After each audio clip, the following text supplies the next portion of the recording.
Well, hello everyone again, and thank you for joining us in our study in Joshua.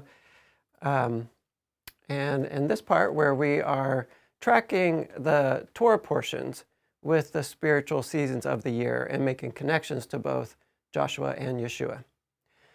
We've established that we're in the spiritual season likened to young adulthood and early marriage. God is the groom and the bride is humanity, especially those who are in the body of believers. The bride is being given the freedom now to express her own heart toward her groom, going beyond the requirements of the Torah, even. It's one thing to be obedient to the command to love, and it's another thing to simply bring from your own self an expression that has not been commanded. God wants a bride, not a robot, which simply follows instructions. We never put aside the Torah commandments, but as we get to know the heart of the Torah and then learn to walk from that place of deeper knowing and deeper understanding, we put our own little flourishes on that walk on the Torah, bringing our own unique Thanksgiving offerings, all the while maintaining the letter of the Torah too, which is a given. Hanukkah and Purim are these kinds of additional flourishes that the bride has added to the calendar over the centuries. So it is that Yeshua's work of placing the Torah in our gut and on our heart is the key to this phase of the year. It is from that deeper place of knowing the Torah that we walk now. It's a developing, deeper understanding. It doesn't happen all at once. Yeshua guides us into it step by step. The Torah portion this week, Toldot, shows us the fruit of Isaac and Rebekah's marriage. Toldot means generations. What we see is not just a listing of generations, but the story of the generation. Each generation has a story to tell and a role to play in the progressive relationship between humanity and God. So let's turn to the Torah portion now. Toldot begins with Rebekah's barrenness and then pregnancy and the birth of Jacob and Esau. Esau is the firstborn, but he despises his birthright, selling it to Jacob for some red stew. Next, God repeats to Isaac the promises he gave to Abraham. There's a famine, and Isaac is told to stay put and not descend to Egypt, as his father Abraham did. But he still has an Egypt-like experience, even while he remains in the land.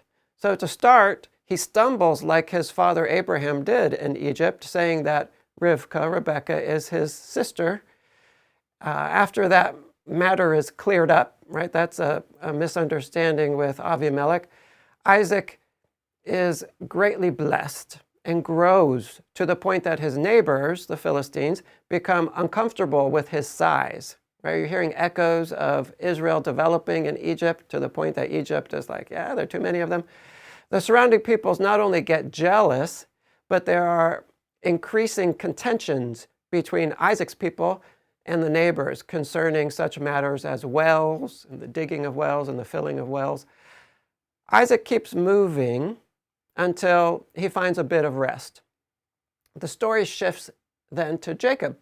Isaac, having grown old, wants to give his blessing to Esau, his firstborn, but Jacob and Rebekah conspire together to steal the blessing. Jacob flees Esau's wrath, setting out for Rebekah's family in Padan Aram. So let's shift now and put all of that information on the back burner for a second. Let's shift over to thinking about another aspect of the spiritual season we're in. We're in the season leading up to the Hanukkah story.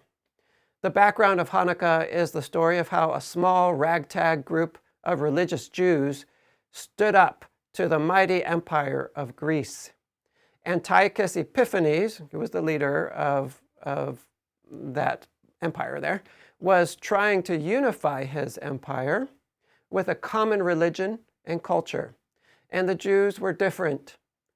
Eventually, he declared that Jewish worship was forbidden. Torah scrolls were confiscated and burned. He also prohibited, under pain of death, resting on the Sabbath. It's interesting the choices that he makes for how to squash the Jewish religion, basically. So he says no resting on the Sabbath, no circumcision, and no to the dietary laws. He wanted to make the Jews fit into the larger culture. If you listen to the rabbis talk very much about Hanukkah, you will hear a lot of talk about the root of the struggle really being two worldviews: the humanist worldview pitted against the God-centered worldview embodied in the Torah. Humanism is the idea that I only believe and follow what I can see and what I can understand. Well, that's my version of humanism. Human beings are the ones who define right and wrong. And so to the humanist, an idea has to make sense before they'll give it any weight. So this is placing human reasoning on a pedestal. In fact, it's making an idol of man. To the believer, reality goes far beyond what we can see with our eyes or even what we can understand. We accept that what we can see is limited and that there's much more we're not seeing, at least not directly. The believer says that the God who created us also tells us how to live, and it is He that defines what is right and what is wrong. And sometimes this doesn't make sense to us, right? We have the hok and the hukim in the Torah, which are defined as especially those commandments that we really don't understand at all, right? So this goes beyond human reasoning. Christians in particular even emphasize a personal relationship with the Creator, right? Like we can talk with Him even, and He can talk to us. So why am I going through this background now, right, at this point in the calendar? What is the connection to this spiritual season? So Hanukkah, which is usually near Christmas, right, so it's still a ways away, but not that far, is the capping of the season that is happening now. The whole Hanukkah story includes a whole series of battles with this human-centered cultural worldview, and the cleansing of the temple and the miracle of oil is just the end of that story. We are in the Hanukkah season already. We should already be feeling the Greeks breathing down our necks. So what does any of this have to do with Torah portion Toldot? In Toldot, Rebekah senses a fighting happening within her. What is she told? She's told that two nations are within her and they're butting heads. Esau is connected to Rome, and Rome is the heir of Greece. Jacob is obviously connected to the Jews and the Torah. So Jacob is later given the name Israel, which is where the name of the nation is derived. Rebekah experienced two worldviews wrestling within her. In a way, we're seeing the origins of the Hanukkah story right here in Parsha Toldot. Of course, it all begins earlier, but here is where we're really starting to see it manifest. These twin brothers are very different, both in how they look physically and in what they value. So, of course, they were fraternal twins. It's critical to recognize in this portion that Esau doesn't value his birthright. So what is the birthright? The birthright is simply the status of firstborn, which comes with certain responsibilities for the family and also certain privileges. Think of the difference between Prince William of England, the firstborn, and Prince Harry II. Sure, Prince William will be king one day, and so that's a privilege, and he likely inherits more wealth than Prince Harry. But he also has to take over a vast amount of responsibility and make sure everyone's cared for, and that the family and the monarchy continues in a healthy way. Most would see the firstborn status and the firstborn's birthright as a kind of mixed blessing. It involves a whole lot of service, a dedication to the welfare of the family that the secondborn simply doesn't have to worry about. The firstborn gets a double portion for his inheritance, but the secondborn is free to do what he wants. The firstborn is locked into self-sacrificial service. And this is the spiritual life, right? That firstborn has to serve the family. It's locked into that position. And this is what Jacob wanted, and it's what Esau despised. So Esau thought so lightly of this that he traded the birthright for a bowl of red stuff, right? Red, the color of earth, the color of the physical, material world. And this is where Esau gets his nickname, Esau the Red, right? Edom. The Torah is telling us this week that a battle is revving up, flaring into life. It's starting to become concrete now. And it's assuring us that Jacob does prevail in the end, just as the Maccabees prevail in the Hanukkah story. We're being encouraged now, take your stand. Fix yourself in what you know to be true. Make a line that you will not cross. Whatever the fierceness of the dragon that looms on the horizon, say, I don't care that approaching dragon is as big as a mountain and getting bigger every minute. I'm not moving. I'm not crossing over this line. If I die, I die, but at least I'll die fighting. Do whatever you have to do to choose the invisible God over human reasoning now and ready yourself. On the one hand, we need to be open to having conversations with those who approach us with genuine interest in our faith. But on the other hand, if they come to attack, don't waste much time arguing with them. They're too calloused to hear. This battle is not really in the space of the head. Instead of getting bogged down in fruitless discussion, sharpen your spears and simply take your stand for truth. I believe this because the Torah says it, period. One of the messages we are hearing this week is, I'm calling you to the transcendent path.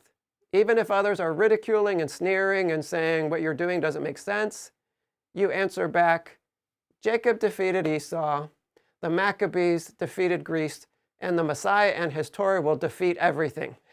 I take my stand with him. Such is the nature of the battle that is starting to rev up at this time with this Torah portion. The clash we see in Jacob and Esau during this week is the battle that ends in Hanukkah some weeks from now. And what a beautiful ending to this story. Let's go there to Hanukkah for a minute. If a lost one is walking down your frozen street on the first night of Hanukkah, he might be privileged to see in your window the appearance of a tiny shamash and one more light on the end of the menorah, the first light of Hanukkah. They're just pinpricks in the vastness of the world of gloom and shadow, but it's the beginning of something warm and bright penetrating that world. And as he walks by the next night, another little light joins the first, and another, and another, and another. And looking past Hanukkah, we start to sense a change in the world at that time. The days are growing just a touch longer, the nights shorter, just a little bit warmer during the day, and that continues. And before you know it, you've come through to the other side, and there's laughter. There's the joy of Purim, because you trusted, and you put one foot in front of the next, and you kept going, and your light kept growing. And he lifted you to a transcendent place, and eventually the sun came up on a different world and a different you. You know, it's important to keep looking toward the goal. Okay, so we just spent a minute doing that. So let's turn now to Joshua chapter 2 and see if we can make any connections to this discussion. In Joshua 2, we are introduced to Rahab, the prostitute or innkeeper who hides the two Jewish spies, and in doing so, makes a deal to save herself and her family and be joined to Israel, right? So in chapter 2, we're just seeing the deal that she strikes.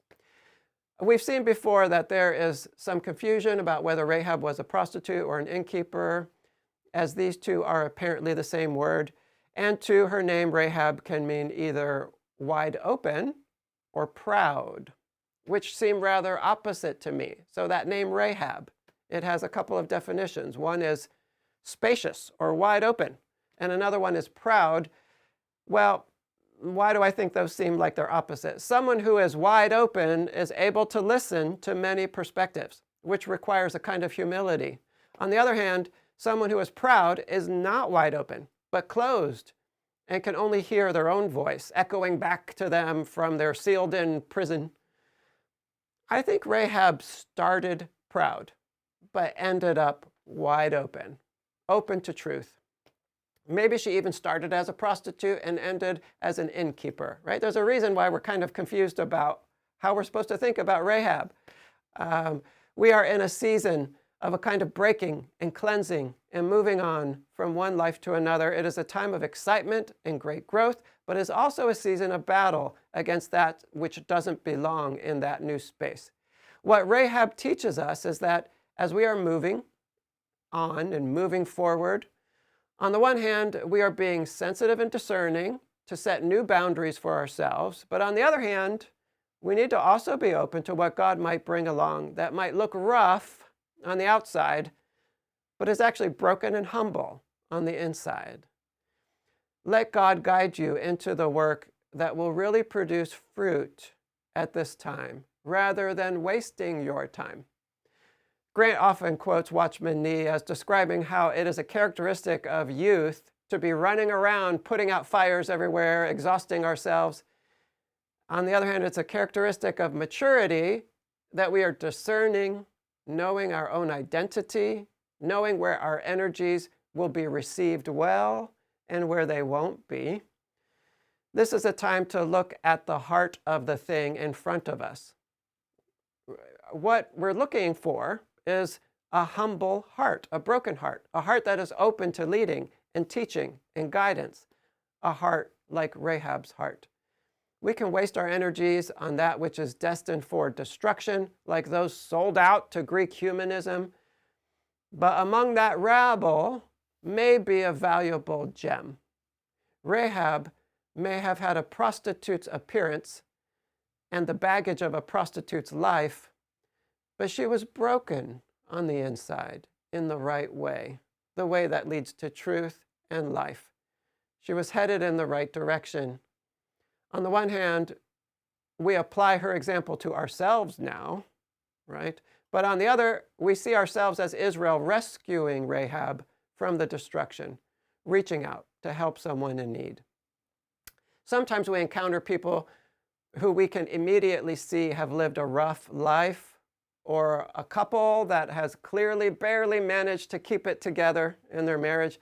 We know there's a lot of messiness there, and perhaps not a great deal of maturity either. We suspect there's a lot of need there, and we wonder if we'll get sucked into a bottomless pit if we befriend them.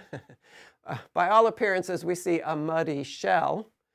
But then sometimes if you open yourself to really listen to people like that, and we ourselves are all people like that to some degree, listen beyond the outer condition. If you listen to the heart and you hear regret and you hear a brokenness and an openness, and you sense that God has brought them to you because you have something to offer them that they need, bring them in. Bring them in out of the cold. Hand them the red cord that brings them into the community and make them one of you.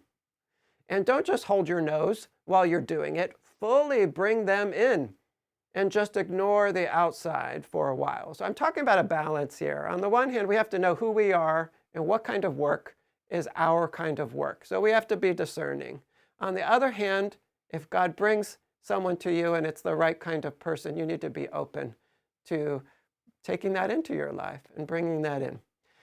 It's possible that on the day Rahab was rescued, her clothing wasn't particularly modest, but the heart was right. It will take some time to sew new clothes, so be patient. Don't wag your finger, right? You need to stop smoking. You need to do that. Don't do that. Just model truth and let them take down their giants one at a time, in God's time. Judaism holds Rahab in very high esteem. Tradition even says that Rahab married Joshua. Now we know that this is unlikely because God gave Rahab an even greater honor. In Matthew 1, we see that she married someone named Salmon, and she became the mother of who? Do you remember? Her son was Boaz, the Boaz who himself took a convert as his wife, Ruth. So Rahab, the former Gentile prostitute rescued from Jericho, becomes the mother of Boaz, the kinsman redeemer hero of an important story in human history that leads to the birth of King David. And even more, she has the great privilege of being listed in the lineage of the Messiah. Let me make a final application to our specific situation at Beth Tikkun right now. We're learning how to do home fellowships. We need to guard against the human tendency toward cliques. We need to guard against trying to make our situations as comfortable as we can. Comfort is not generally the place of growth. Discomfort is where we grow the most. This discomfort is an important driver of this season leading up to Hanukkah. If your group is pretty homogeneous, maybe there's nothing wrong with that. Maybe that's exactly the way it's supposed to be. And then on the other hand, maybe you need to reach out to some people who are different. Now is the time to broaden your walls. If God has brought someone to you who looks a bit rough on the outside, but as you listen, you hear the right kind of heart, humble heart, bring them in if they're willing to come. As you do, you will learn how to manage the needs and the different needs that are being presented to you with that new person, and how to look past some of the quirks. And you'll be rewarded by touching the soul of someone who has been humbled, someone who has been hurt, but has found a rock in the Lord, someone whose love for the Lord has a depth and freshness to it. And your own faith will be strengthened.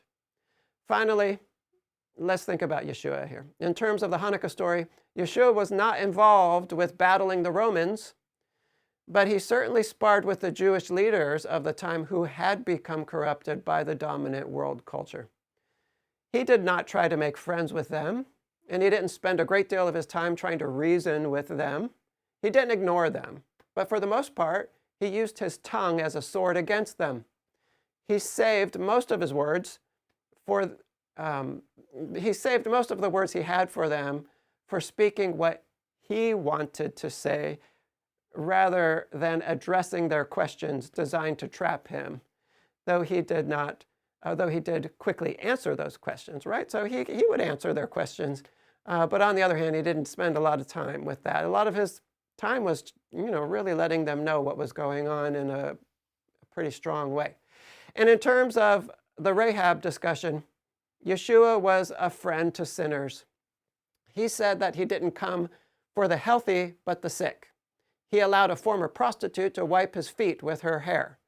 He was found in the home of a tax collector. Yeshua was looking at the inside.